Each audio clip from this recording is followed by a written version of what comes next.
welcome each and every one of you. Thanks for weathering the blusty winds. We're good to have you all here at our drive-in service. Welcome to you as well online from Richhill Elim Church.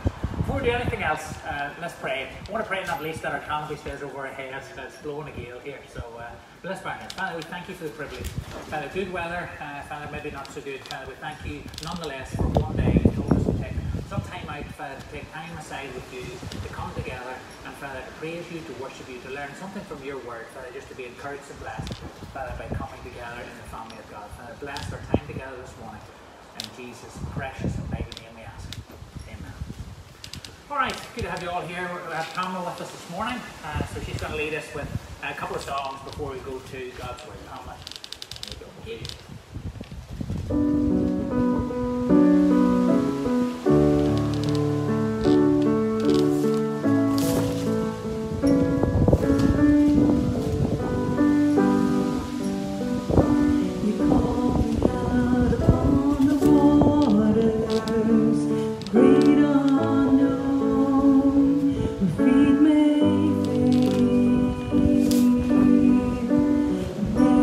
Find you in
have you all here. We just sent you through notes to the folks that are in the WhatsApp group there in the cars. But if I was to say this morning as an outset that if you have your Bibles with you, I want you to turn to verse 38. That'd be enough information for you to work on. And then I said we're going to read from verse 38 to verse 36. And then we're going to go to chapter 7. And then I eventually tell you that we're going to the book of Luke. You would think your pastor needed to be locked up. This morning we're talking about back to front. And I want us to take a wee journey through a very important and significant story that happened with Jesus when he was invited to an evening meal. But before we do anything else, let's bow our heads and let's pray. Father, we thank you, Lord, for some of the lovely words that we've just been hearing and Pamela's been singing. Father, it's amazing and extraordinary grace that, Father, you should be involved and be interested in each and every one of us. Father, here in cars, Father, those folks online, in their homes, folks in the village, Father, we just thank you. We bless you. You're a God of relationship. You're a God of connection. Father, as we share your word this morning, Father, I pray that it will do good to each and every precious heart. In your mighty and powerful name we ask. Amen. All right. If you have the notes in front of you, if you're online, if you open your Bibles at Luke chapter 7, we're going to be focusing from verse 36 forward. And it opens up. Then one of the Pharisees asked Jesus to eat with him. He went to the Pharisee's house, and he sat down to eat, and behold, a woman in the city who was a sinner. When she knew that Jesus sat at the table in the Pharisee's house, she brought an alabaster flask of fragrant oil, and she stood at his feet behind him, weeping, and she began to wash his feet with her tears, and wiped them with the hair of her head, and she kissed his feet, and anointed them with the fragrant oil. You can keep your Bibles open and we'll jump in and out of the chapter as we progress through the story. So what we see here, Jesus has been invited. The Pharisees at that point in time, not all of them were bad. The jury was out in many of their heads. They were trying to work out why Jesus was popular, why people were flocking to hear him. Maybe it was an indication that Simon and some of the people wanted to try and manage him, maybe even to put him in his place. So there's clearly an invitation list, and Jesus is the guest that has been invited to this gathering. So you ask yourself the question, why on earth would someone who maybe is uninvited, why would they turn up and arrive at such a gathering? Well, these occasions quite often were held in open courtyards, maybe larger houses. Some of the people from the locality, they would drop in. There was an opportunity for them maybe to be educated, and certainly maybe an opportunity for the bigwigs and the Pharisees to show off their great intellect or their wisdom. It says that she knew that Jesus sat. So what was it that she knew about Jesus? Did you know about his teaching? Did you know something about God's love, this kingdom of heaven that he was talking about and demonstrating? Had you heard stories of his healing? Had you heard stories of the restoration that was going on in hearts and lives? But there's something different about this guest. Everything in terms of the crowd that had gathered with invitation, those that were circling on the fringes without invitation, this particular lady, a sinner, who stood just differently and at a different social strata and perspective than anybody else. You can just imagine the risk for her to approach Jesus there of all places in a Pharisee's house. And this is an absolute no-no at lots of different levels. What was going on? Humiliation that she's feeling, maybe the sneers, all of that back chat that's going on. You just imagine all the condescending looks that were happening. And you would have thought she would wanted to have stood in the shadows and stepped down and just almost like make herself just unseen in the background. And yet she is far from being discreet. She's gone and she's really sobbing in her heart. The Greek word that's used, a couple of Greek words that are used for crying, but this one is used is the one that is weeping quietly. This is one that we're talking about weeping out loud. She's really breaking her heart. There's a lot of pain and a lot of grief in the net. And as a result of that, there's a lot of tears falling and washing Jesus' feet. Remember, she's standing behind him. Remember what we're starting off, we're thinking this story about back to front and front to back. Also involved in the story to hear about her hair. The hair was a crowning glory for a woman, long hair. But whenever the hair is uncovered, different story. That's maybe a calling sign for a prostitute, that people would have known her trade and her business. The third thing that she brings in this encounter with Jesus is a fragrant oil. And we know as well from the industry that she seems to have come from, the fragrant oil. It says in Proverbs 7 that I've covered my bed with coloured linen from Egypt. I've perfumed my bed with myrrh and aloes and cinnamon. So one of those things that are the tools of the trade that are going on in terms of the world that she has known. We're thinking this morning in this concept, this thought about back to front.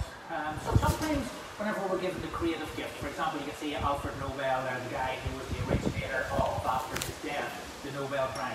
He, in the construction industry, developed nitroglycerin. Useful for construction, useful for blowing things up if you're quarrying, trying to extract stones and whatnot. But eventually, men take it and say, well, maybe it was originally designed for a good purpose. Let's do something different with it. The ultimate turned it into explosive and bombs. You can see the next one there, Zyklon B gas. Again, back to front, it started off by a Jewish scientist who invented it as an insecticide and a fumigant for grain stores. And then men get a notion and say, well, hang on, we could take the same gas and we could do something extraordinary with it. Was it good? Absolutely not. They wiped out 1.2 million Jews in the gas chambers in Auschwitz in the various concentration camps. Ecstasy. Originally conceived and designed for a good purpose, to stop and to combat abnormal breathing or bleeding. And it just sits on the shelf for 70 years, and all of a sudden, whenever the nightclubs are going, they're looking for their next high during the 70s, you find ecstasy being pulled off and used for something entirely different. Not positive, entirely negative. And you saw probably on an annual basis maybe 50 people a year at one particular point losing their lives with that recreation drug.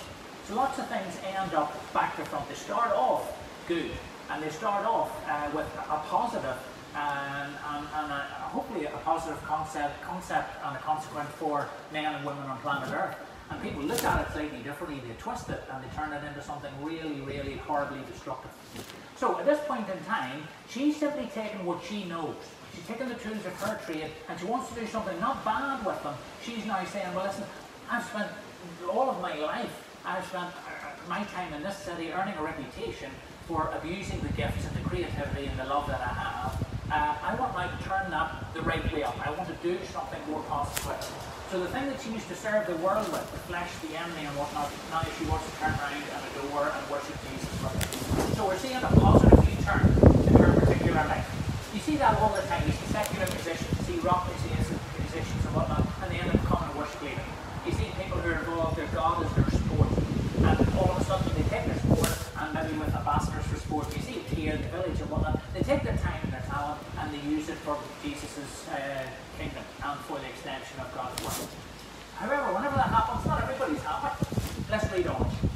Verse 39. When the Pharisee who had invited him saw this, he spoke to himself, saying, this man, if he were a prophet, would know who and what manner of woman this is who's touching him, for she's a sinner. And Jesus answered and said to him, Simon, I have something to say to you. So in terms of what we're seeing here, Simon himself is back to front.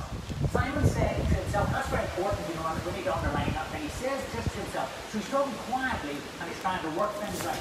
And yet Jesus answers him. Simon never spoke, and yet Jesus answered him. Is that not a bit back to front? What's going down in this story? What's going down in this house? What's going down in this invitation for me? The kids are always playing that game Simon says. Well, Simon does say, but he says inside himself. And he's asking the question, what manner of woman is this? You can almost feel, it's just the words that he uses, you can almost feel the disdain and just him looking down his nose at her. And he's doing two things, he's judging both her and Jesus. Because if he were a prophet, a little word with a big meaning, but you can sense the disdain that's going on inside Simon's heart. But it's not just stuff. We talk about ecstasy, we talk about Zyklon B as an insecticide or a fumigant for grain stores. It's not just stuff that gets badly used. Sometimes it's people. God made people very differently. With lots of different nations around the world, lots of different skin colour. And what does God? He gives us variety to appreciate and to love. What do we turn around and do? We end up, we discriminate all over the place. We saw on Monday night, if any of you folks are enjoying the restart to the Premier League, we saw the game between Man City and Burnley.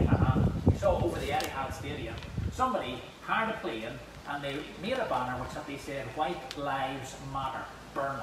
And it caused a huge uproar after the Premier League had decided at the start of every game they would bow the knee and they would recognise the pressure that was going on with the Black Lives Matter campaign. Somebody in the aftermath of that, when they were interviewed, said something very powerful and very, very simple. What he said was, Black Lives Matter was never meant to mean that white lives don't. And I thought it was incredibly insightful and a very simple, succinct statement of what he was making. So he was just simply saying, we want to try and recognise the high value of life. Simon's watching in his heart, and he's talking to himself only, and he says, and he even uses the word who's touching him. The Greek word that's used there is a touch that changes or modifies things. There's a deep connection.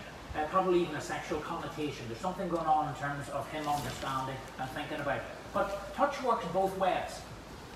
We know the story of the woman who came and touched the hem of Jesus' garment.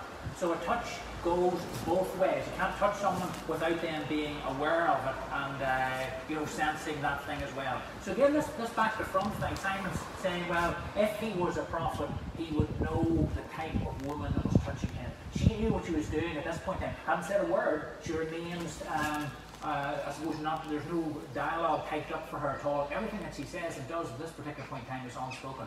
But Simon, he's working it out, and he's seeing in his heart something that he thinks is going on at a deeper level. Is it not possible if she's touching him inappropriately and there's a negative perspective to that? Is it not possible that the very person that she's touching Jesus, something really positive might just be happening the other way? The Pharisees, the very name in Hebrew, means separated ones. They weren't even allowed to speak to a prostitute, let alone touch her. All of those key things were really, really significant negatives for a Pharisee. It would have made him unclean. And Simon is making this assertion in the same some prophet he is in this sensitive estate. There's a little book written for the kids called Back to Front Bob by Belinda Ellis. And there's a little statement about it. Bob loved words. Big words, small words, he liked them all, but especially words that were the same when he read them from front to back and back to front. Now, it's only a child's story, and an interesting wee book. We see some of these things for the kids and the grandkids. But that concept that we're talking about, this idea of front to back and back to front. In terms of what we are talking about here, this is both happening at the same time. She's touching Jesus. She cannot touch Jesus without Jesus' life having a negative or a positive impact in terms of impacting her life at a heart level, in terms of maybe what's going on inside her thinking or whatnot. So this is a two-way street. This touch is going front to back and back to front. It's going the same way, both ways. Simon, did he know her? Is that a question, and is that a fair comment?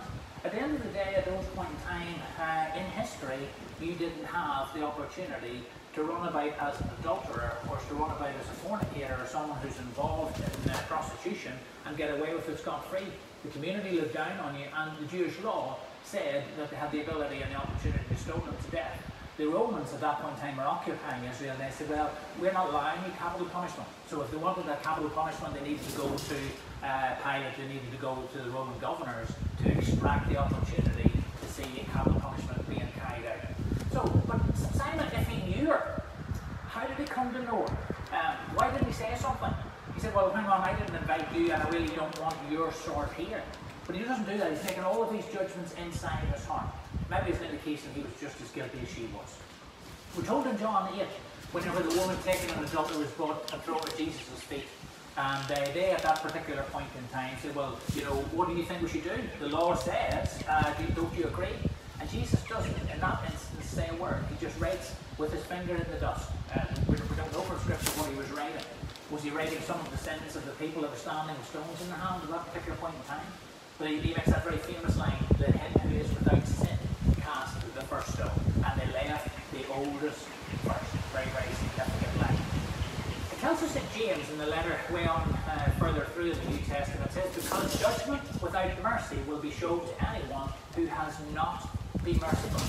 Now, classic 4 words, mercy triumphs over judgment. And here, in terms of what Jesus was doing with the adulterous woman outside on the street, and now inside in the Simon's house, you see that refrain playing through again. Mercy triumphs over judgment. Simon was definitely looking down on her while looking holy probably to everybody else in the crowd. It was his house, he was footing the bill, what a good boy am I. And yet the reality is, maybe there's something going on in his heart that is sobering the reality and the truth. And that's something that we all journey, we all walk through. To walk the walk and talk the talk, to try and keep both of those things together, it's a huge challenge for each and every one of our lives. And we pastors are no different to you folks, not at all. And quite often, sometimes it's easy to point the finger because you know the very sin that you're accusing somebody else of is the very thing that's loaded down inside your heart that nobody knows about. Everybody wants to make themselves feel better. So what we're seeing here, it's evident, but it's not external. Simon sees himself as more righteous, definitely, than this woman. And he also sees himself as smarter than Jesus. Again, back to front. Jesus answered him. Do you remember what we said? Simon said to himself, but Jesus answered him. And he said, Simon, I have something to say. So he said, teacher, say on. There was a certain creditor who had two debtors. One owed 500 denarii and the other 50. When they had nothing with which to repay, he forgave freely them both. So, in terms of reading Simon's thoughts here, that reveals, that simple statement that Jesus is about to tell a story reveals that he is a prophet.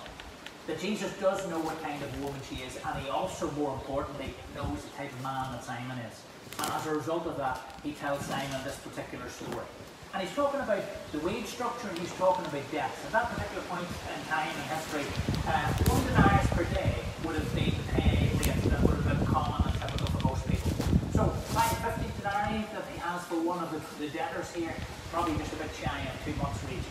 500 denarii, a bit shy of a couple of years' worth. So, both of them were in debt. One debt 10 times larger than the other, but neither of the two boys could repay. Both of them are, by the creditor, are forgiven, and both of them are released. So, in the story that Jesus is unpacking here, who's who? Well, probably we can understand very quickly, you don't have to dig too deeply into the story. The creditor is clearly Jesus.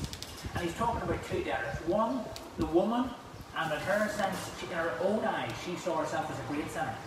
Simon was the other one who saw himself as a pretty good guy. You know, I'm okay, I'm pretty righteous, I'm a Pharisee, I'm going to separate the ones.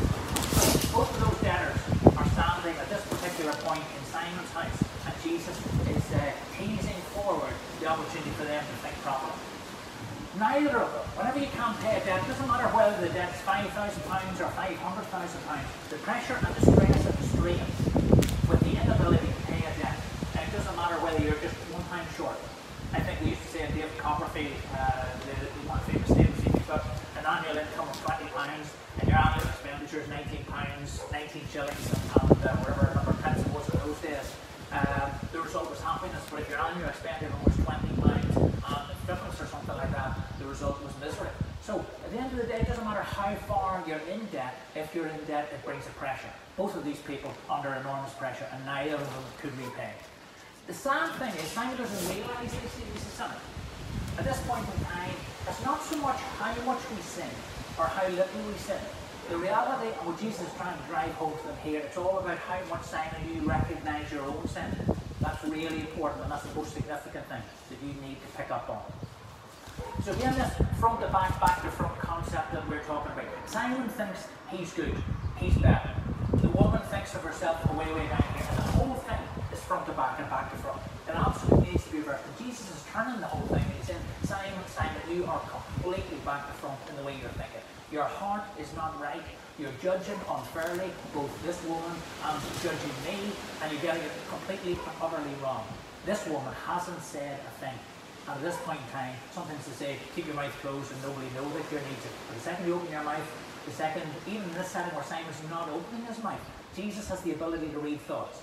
The enemy does not know what you're thinking until you give the game away. Once you open your mouth and you start to speak out fear or negativity, he's on to you immediately. But at this point in time, Jesus is always one step better than any enemy of your soul. He knows what you're thinking, and he's right there with us. Look what it says in James 2. Whoever keeps the whole law and yet stumbles at just one point is guilty of breaking all of it. So, Pharisees, Simon might have seen in his own eyes, from an outward sin perspective, he might have seen himself as a very good guy. But the very fact that he probably was looking down his nose at this woman, the very fact that he was showing a lack of humility, is probably a fair indication that internally he was sinning all over the place. And if you're guilty of one, Simon, you're guilty of the whole lot. That's the message that we hear from Scripture. Again, back to Luke chapter 7. Tell me therefore, his question now to Simon, having told him the story, which of them will love him more? And Simon answered and said, well, I suppose the one who he forgave more. And he said to him, you have rightly judged. Albert Camus, one of the great philosophers and French thinkers, he died the year that I was born. So I can tell you exactly how many or what age he was. Well, in terms of his setting in 1960, you can work out my age. We had a big birthday there just this year. But 60 years ago when Camus died, he was going to walk into a world, and I wonder whether he was prepared for it. Some of the things that he wrote and said maybe give you some indication he had put some thinking towards it. He says, I shall tell you a great secret, my friend. Do not wait for the last judgment. It takes place every day. It takes place every day. So at this point in time, he has walked into that setup in terms of leaving this scene of time. We all, at some point in time, have to leave this scene of time, and we're warned that there's a judgment coming in terms of how we've lived our lives. But he had enough IQ to work out, well, tell you what, it's probably more to do, not with something away on down the line and I'll get ready for it someday. I need to do today well. There's an opportunity to do every day and to do it better than I did yesterday. To do it in a way that glorifies God. To do it in a way that makes a difference to people around you. To do it in a way that shows kindness, that shows positivity to the people around you and lifts and builds up people's hearts and lives. That day of judgment is today, each and every day, each and every week. What Simon was starting to learn, what the woman was also starting to learn, and what Jesus was trying to teach, there's no such thing as a little debtor. Only people who think they're little debtors. That duh moment that's going on. Simon thinks, my sins are almost non-existent. Her sins are just written all over her face, all over her demeanour, and all over time. And yet, Jesus is pointing this back to front thinking that's going on at this particular point in time. Everybody, absolutely everybody, Scripture tells us, is a big debtor. They owe an absolute fortune in terms of their debt to God. And it's unpayable, totally and utterly unpayable. Many people, sadly, are blind in their own sin. They think they're pretty good people like Simon. They don't recognise the debt that is accruing on a daily basis. Again, let's look at this back to front concept. Verse 44. He turned to the woman and he said to Simon. Now remember what happened. She was at his feet, so she was behind him. And Jesus was sitting, probably lying as a guest of honour, probably quite close to Simon. And so the ability to see each other. So now she's doing something really unusual. He turns back to the woman and he's speaking to Simon. So this back to front concept that goes all the way through this story. Do you see this woman? I entered your house. You gave me no water for my feet, but she has washed my feet with her tears. She's wiped them with the hair of her head. You gave me no kiss, but this woman has not ceased to kiss my feet since I came in. You did not anoint my head with oil, but this woman has anointed my feet with fragrant oil. So you can see the compare and contrast. Simon has shown very little love. There's no water to wash his feet. The woman, this sinful woman, has shown piles and piles of love. She has washed his feet continuously with her tears and wiped them dry with her hair. Simon didn't give a kiss to welcome his guest. She hasn't stopped. All the time that Jesus has been there kissing his feet continually. He didn't offer any scented oil for the guest's hair or to freshen him up after the journey on the dusty road. She poured perfume, presumably quite expensive perfume, on Jesus' feet. Now bear in mind, is Simon guilty of this? Whenever he uses the word teacher, that's a big clue, a big clue. Whenever he could use the word teacher to Jesus, that's an indication Jesus was at rabbi status. That means that Simon knew this guy he had in his house was worthy of the utmost respect. He should have received all of the above and some, but he didn't do any of that. So it wasn't just an oversight that we're talking about. It looks to be like a deliberate stuff. Jesus knew exactly why Simon did what he did. In terms of that setting, Simon also knew whether he was deliberately snubbing Jesus. So had they both sinned? Absolutely. Hers was a sin of commission. She had committed sins. Presumably in this case, when they describe her as a sinful woman, presumably if she is involved in prostitution or in that setting, she is deliberately doing an evil that would be ill-advised to get involved in. Simon, however, equal sinner. His sin might not be one of committing, but is one of omitting.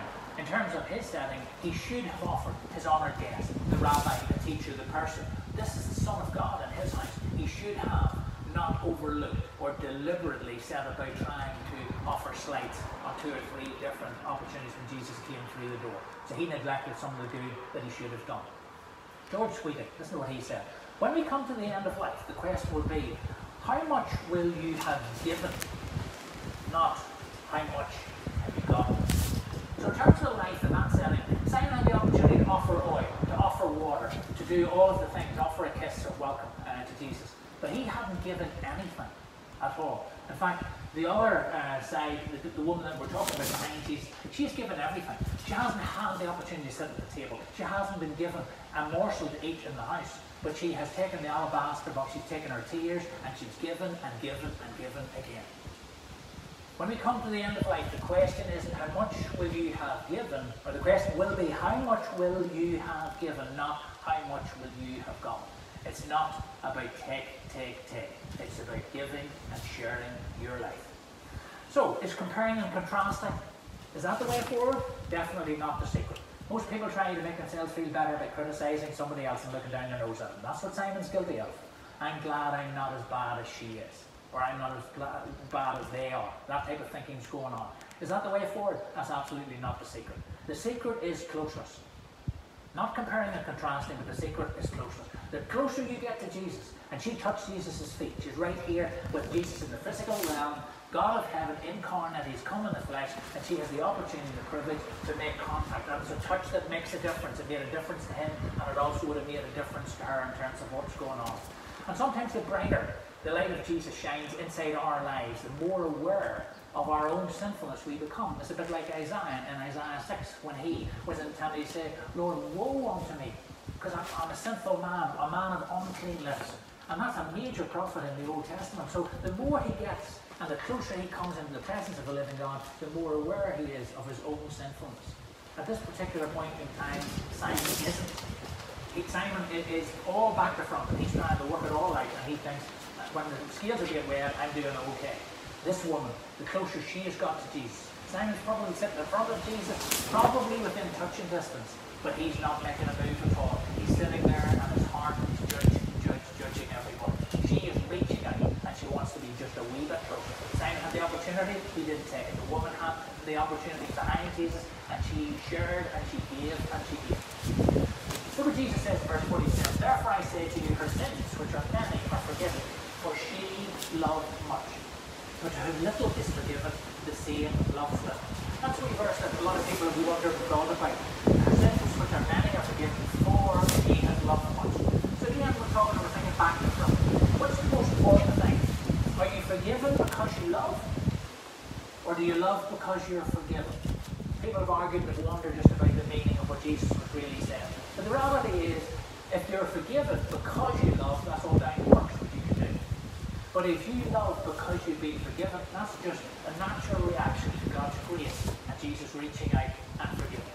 Jesus, probably at that point in time, is really dealing with the question why Jesus came to seek and to save those that were lost. Jesus is reaching out to seek for sinners. And their response to John 3:16, for God so loved the world. So it's not a question of how are you to be saved, but it's the reaction that's going on in terms of Jesus coming to seek out sinners. He closes the passage on the encounter, verse 48. Then he said to her, your sins are forgiven. And those who sat at the table with him began to say to them, who is this that even forgives sins? And then he said to the woman, your faith has saved you. Go in peace. So at this point in time, he gets the title of teacher. Maybe not accorded the privilege or the status or the hospitality that he deserved, and even that status is being questioned.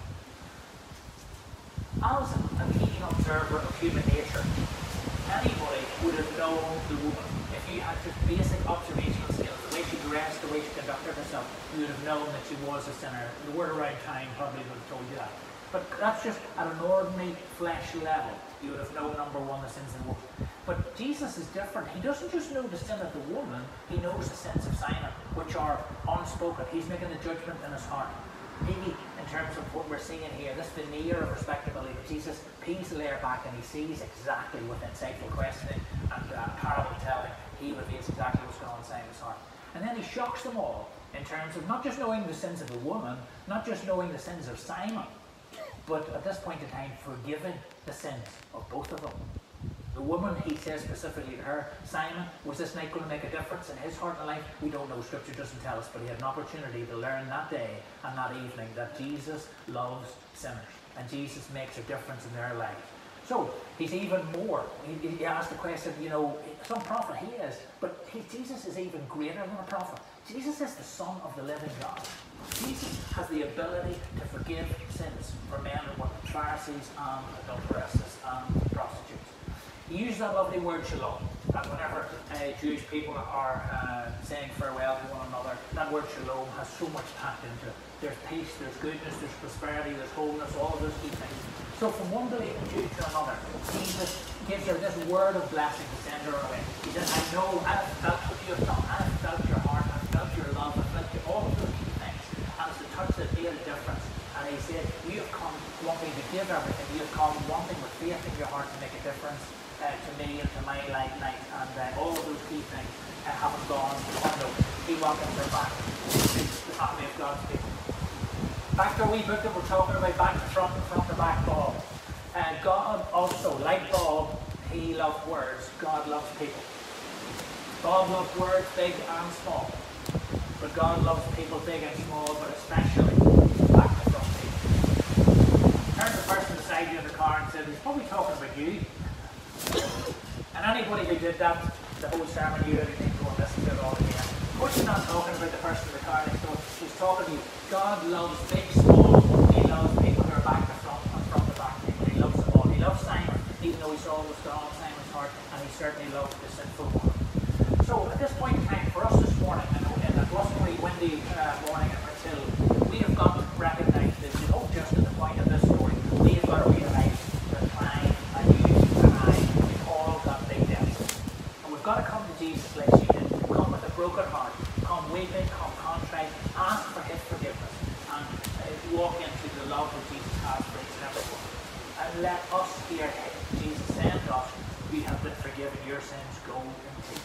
That's our heart's desire for each and every one of you folks this morning, for the folks in the village, just for people online, we want to see anything. If you need to ask him for forgiveness this morning, you don't need to be necessarily in a church building. You don't need a minister beside you. You just get somebody to get down to your arm, bow your head, and you ask, as she did, with tears, for God's forgiveness. Will he give it? This story says unequivocally, he absolutely will. He loves each and every one of them, big and small. So if you're back to front this morning or front to back, God loves you. Amen? Let's bow our heads and let's pray. Father, we just thank you for your word. We thank you, Lord, every time we spend time studying it. Father, we come to it, Father, we think one thing, and yet you're continually changing and challenging us, Father, just to show more love. Father, walk with a more gentle and softer heart towards one another, Father, towards you. Father, we thank you for what you did, Father, for Simon, in terms of showing and instructing what's going on inside his heart. Father, for the forgiveness of sins, Father, the things that you extended to the sinful one, Father, and all of that, Father, to love the family. Father, that hasn't changed. You to see it yesterday, today, and forever. And for that, we thank you. We pray your blessing, Father, over our family, over our village. Father, continue to pray for all of those folks who are walking through troubled and stressed times, Father, the world over. Father, we pray that, Lord, in a world that's upside down and inside out, Father, a world that's back to front, Father, I pray that, Lord, we would see, Father, as a direct result of connection, close connection with you, Father, we would see the world put the right way around. Lord, use us this week to do that and help people in our village and in our places of work. Father, all of these things we ask in the mighty name of Jesus, our Lord and forgiving Savior. All God's people says, amen. All right, I'm going to ask Pamela to come back again. Thank you very much indeed. I'm always worried, you know, I can see people sometimes in the church building, they maybe nod off to sleep. I'm always worried to drive and that somebody would actually have the audacity to drive off in the middle of it. So thank you for not driving off. Good to have you all staying in the road. Pamela, over to you.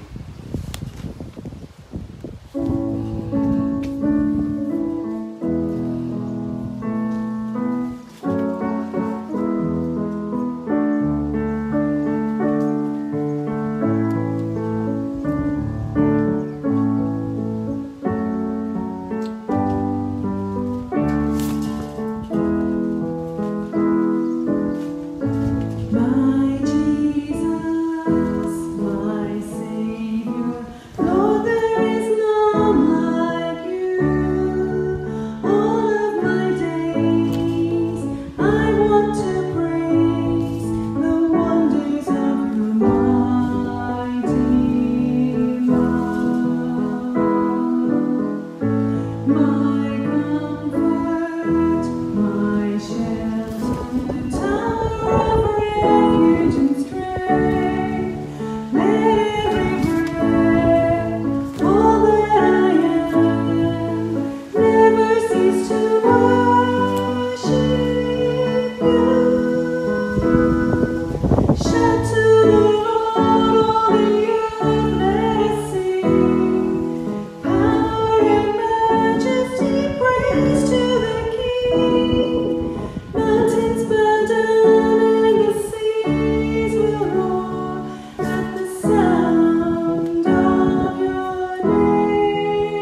dropping in. Good to have you guys online as well. And over the course of this week, for our own fellowship, we have, we're going to change the pattern slightly this week. Andy's going to do a live worship set for us on Wednesday night. I think it's going to kick off at 9 o'clock. So just Bible study on Tuesday night, but Wednesday and Thursday night, both of those are going into a live worship set with Andy. Andy's taking that and leading that. And we think kick-off time at that will be 9 p.m. You can see all of the announcements coming through on the WhatsApp group. So remember what Mr. Camus said. He said that in terms of our day of judgment, each day is a day of judgment. Do each day this week well. Be blessed and be a blessing. Have soft hearts and kindness. Just do all you can. Big thanks as well to the team for setting up. We thought from the forecast it was going to be really, really bad this morning, so it has been a whole lot better than we thought. So thanks to Scott and everybody, Dave, Steve, Jeff, Dougie, everybody who's come and waited. Not least Tom, who's sitting here. They wait to the coldest, wettest Sunday morning, and then to put our worship leader out. Andy Magwood, where are you when you're needed? Alright folks, thank you very much. You can leave an offering fund too in the basket, but no obligation at all. It's just good to have you all here. Have a God bless